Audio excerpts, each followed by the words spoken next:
sudah ada komentator yang tidak asing lagi, yaitu Bung Sikat Pasaribu. Selamat pagi, Bung Sikat. Selamat pagi, Bung Philip dan pemirsa kami di Nusantara.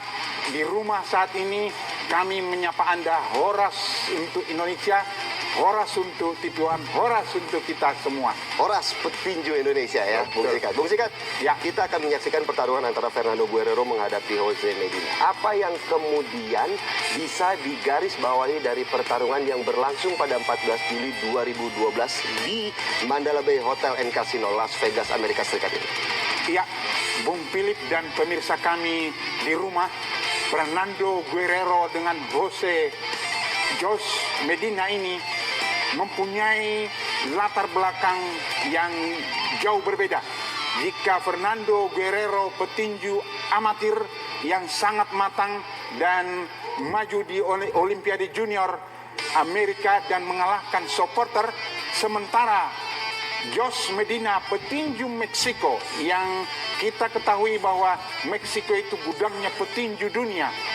Ternyata kota kelahiran seorang Jose Medina tidak begitu menggemari tinju, sehingga kesulitan bagi seorang Jose Medina untuk memulai debut tinjunya dari amatir. Dia tidak memulai debut tinjunya dari amatir, tetapi langsung bertanding ke profesional. Itu satu keistimewaannya. Dan juga yang kita katakan dalam acara ini, pemirsa, kami sampaikan, kita amati bersama bahwa juri Joey Cortez yang memimpin laga fight ini adalah juri yang pertama sekali mengangkat tangan petinju Indonesia menjadi juara dunia, yaitu Elias Pikal versus Judo Chun. Dia sudah pernah datang ke Istora Senayan Jakarta. Itulah Joey Cortez yang memimpin laga fight antara Fernando Guerrero versus Jose Medina.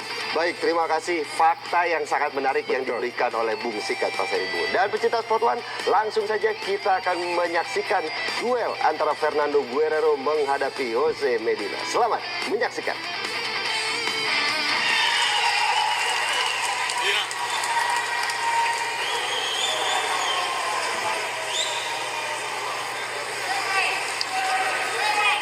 All right, so they'll wait, and here's Guerrero. All right, gentlemen, we went over the rules in the dressing room. I expect a good, clean fight.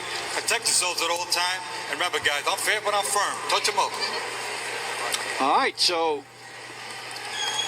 we're ready to go now with this.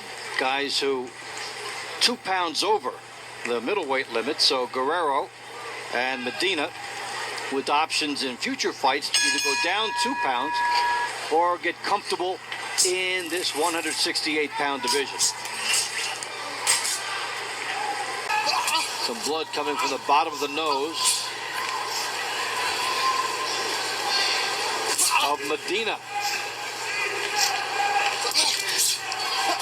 Hold the cabeza. Let's go. Come on, let's go. Hold the head.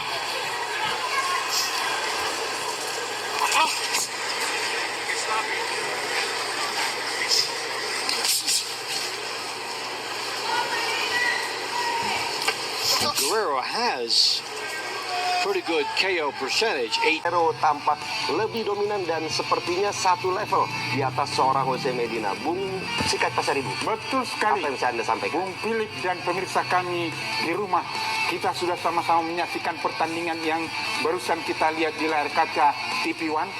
Bagaimana seorang Jose Medina menjadi bulan-bulanan. Dia tidak mempunyai teknik skill yang bergerak ke kiri dan ke kanan. Dia hanya tegak lurus, mundur-mundur, dan itu membuat angin segar untuk seorang Fernando Guerrero untuk terus menggempur seorang Jose Medina. Itulah yang kita katakan. Seorang petinju tidak cukup hanya keberanian untuk bertanding ke atas ring, tapi juga harus dibekali ilmu. Yang saya katakan, dia tidak bergerak side step, back step, sehingga secara spontan dia hanya tegak lurus terus mundur, sangat memudahkan bagi Fernando Guerrero untuk terus mencercar dia pukulan-pukulan yang sangat bagus. Baik, Bung Sikat. Ya. Kita tinggalkan pertarungan antara Fernando Guerrero menghadapi Jose Medina dan sesaat lagi kita akan melihat pertarungan perebutan sabuk WBA Super World Lightweight and WBO World Lightweight yang terjadi pada tahun 2010, tepatnya 31 Juli di Mandala Bay Hotel and Casino Las Vegas, Amerika Serikat, yaitu ada pertarungan antara Manuel Marquez versus Juan Diaz jilid 1. Ini adalah pertemuan pertama mereka di mana usia laga ini Marquez mendapatkan 3 sabuk juara. Bagaimana Bung Sikat melihat ini? Ya, ini pertarungan legenda yang sangat bersejarah, Bung Philip dan pemirsa kita di rumah. Kedua petinju ini dinobatkan sebagai Fight of the Year. Fight of the Year artinya kita punya kesempatan melihat satu petinju terbaik di dunia yang ditampilkan di layar kaca TV One. Tidak bosan-bosan kita untuk menonton pertandingan ini. Kenapa sampai bisa menjadi Fight of the Year antara Juan Manuel Marquez versus Juan Diaz. Kita melihat bagaimana kekuatan si Baby Bulls melawan Dynamite, julukan yang diberikan kepada Manuel Marquez. Dengan di babak awal berupaya terus seorang Baby Bull Juan Diaz untuk menggempur dan menguasai jalannya pertandingan. Tetapi kejeniusan dan kesabaran sebagai yang lebih tua dan punya jam terbang lebih tinggi di atas ring itu membuat Manuel Marquez sukses menumbangkan. Padahal nanti kita lihat pemirsa di ronde kelima pelipis mata Juan Manuel Marquez terlebih dahulu sobek bekas pukulan hantaman dari seorang Juan Diaz. Namun dia balas kembali sampai ronde ke-9. Dia berhasil menumbangkan si Baby Bulls ini dan juga menjadi karma tersendiri buat seorang Juan Diaz. Karena dia berapi-api sebelum pertandingan. Karena beda usia di antara mereka itu 10 tahun. Bung Philip dan pemirsa kita di rumah. Juan Diaz berapi-api mengatakan, saya akan mempensiunkan petinju veteran Juan Manuel Marquez dari atas ring. Ternyata apa hasilnya pemirsa? Kita lihat ketangguhan seorang petinju veteran usia 36 tahun. Dia juga pernah datang ke Indonesia. Ini yang sangat menarik. Kalau tadi partai kita yang pertama, wasitnya Joey Cortez pernah bersejarah buat bangsa kita, mengangkat tangan pertama petinju Indonesia sebagai juara dunia. Ini petinju kita pernah juga datang ke IKN yang sekarang ibu kota negara kita, Kalimantan Timur. Dia pernah bertarung di sana dengan petinju kita. Sehingga partai ini sangat menarik dan sangat menjanjikan. Tidak akan bosan kita melihat fight kedua petinju Juan Manuel Marquez dan Juan Diaz, Bung Philip. Sosok petinju Juan Manuel Marquez ini memang tidak pernah bosan untuk disaksikan pertarungannya, mengingat petinju asal Meksiko ini juga memang doyan jual beli pukulan ya Bung Sikat ya. Artinya melawan Juan Diaz ini juga banyak terjadi pukulan-pukulan di antara kedua petinju ini ya Bung Sikat ya. Ya, satu keistimewaan lagi yang kita katakan bahwa Juan Manuel Marquez itu walaupun dia dalam posisi terpojok atau terperangkap dihajar, dibombardir lawannya, dia punya senjata tersembunyi untuk melumpuhkan dan memenangkan pertandingan, memukul jatuh, memukul KO lawan-lawannya. Banyak catatan yang membuktikan dia. Dan satu lagi yang kita katakan bahwa petinju Juan Manuel Marquez ini debutnya di ring profesional kalah, tapi tidak membuat dia menjadi petinju yang down, tapi makin membara seperti tekniknya yang dilakukan di atas ring. Dia makin digempur, makin dihajar, dia akan semakin tangguh, semakin keras begitu Bung Sikat tentunya ya untuk meladeni lawannya. Baik, terima kasih Bung Sikat dan langsung saja pecinta Sport One, kami akan mengajak Anda untuk menyaksikan pertarungan perebutan sabuk WBA Super World Lightweight dan WBO World Lightweight antara Juan Manuel Marquez menghadapi Juan Diaz. Selamat menyaksikan.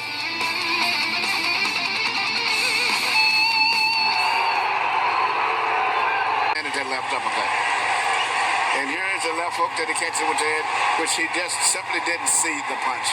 And it's a punch that hurts is always one he didn't see. Because he thought he had blocked it, but it came in the back of the glove. It still came through.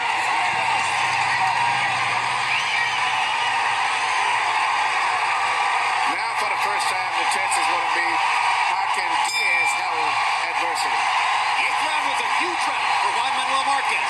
40 out of 85 by CompuBox numbers. Diaz landed only 18 out of 70. Harold Letterman's scorecard begins to tighten. Marquez making his patented mid-round rush. He's the heavier-handed fighter, and he's the more accurate puncher. And it's starting to take its toll on Diaz. Another CompuBox milestone. Marquez has now landed more punches in the fight than he's ever landed in a fight counted by CompuBox. I got a feeling they're going to smash every possible CompuBox record for these two fighters tonight. While they smash each other's faces. Exactly. What an amazing adjustment Marquez made, Emmanuel, about the third or fourth round to find that uppercut and start to hammer away at it with 2 and 3 uppercuts at a time. Very smart fighter. Great adjustment. I thought this time he would be welcome, but as he's turning around, he's back in the fight, and Diaz is starting to grab right now. See what we're doing. You know, it's interesting, when Diaz had his first professional fight, he was in Mexico. He met Marquez, and they became friends for that night. And Marquez said he never would dream at that time, especially being that he was only 16, that he would end up fighting with Diaz. He said he was such a nice kid, so warm, so personable. They're taunting each other in the ring. Great left hook by Diaz. He's trying to turn the tide through the sheer force of will. In between all of us, the referee still is not to have a big one. Christmas means if anyone gets seriously hurt in this fight, they're probably going to get stopped. All credit to the referee. Because they're When if joking he on the stops clinch. it, it'll be the first thing he's done in the fight. Though Marquez is the much more experienced, in fact, it's Diaz who's had more experience fighting at this pace over the course of the fight. And he's 10 years younger. And he's fighting in his hometown. And he's supposedly the stronger man. And he's hurt. A huge uppercut. Down goes Diaz. Well, it's all of us. He doesn't know how to clinch. Can he make it out of the ring? 35 seconds to go. A very brave Juan Diaz will probably go back to fighting. A spirit fighter would probably clinch, but I don't think that's what he's going to do. And look at Marquez go to the body. Look at him go to the body to try to set up the finish. And what a right hand. And that will be The winner by knockout victory, Still Ring Magazine, world champion and now WBA, WBO, and IBO unified lightweight champion of the world, Juan Manuel Dinamita Marquez.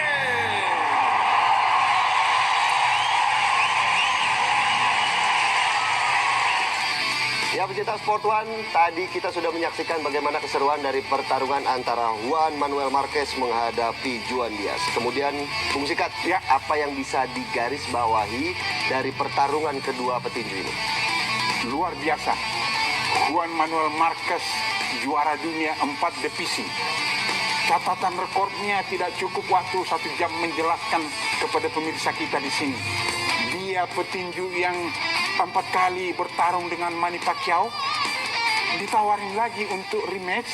Dia menghindar karena takut dicurangi katanya. Karena dia dan merasa ketika kekalahan dengan Manny Pacquiao, dia dicurangi. Sehingga sampai triliunan tawaran untuk dia untuk kembali bertanding rematch dengan Manny Pacquiao.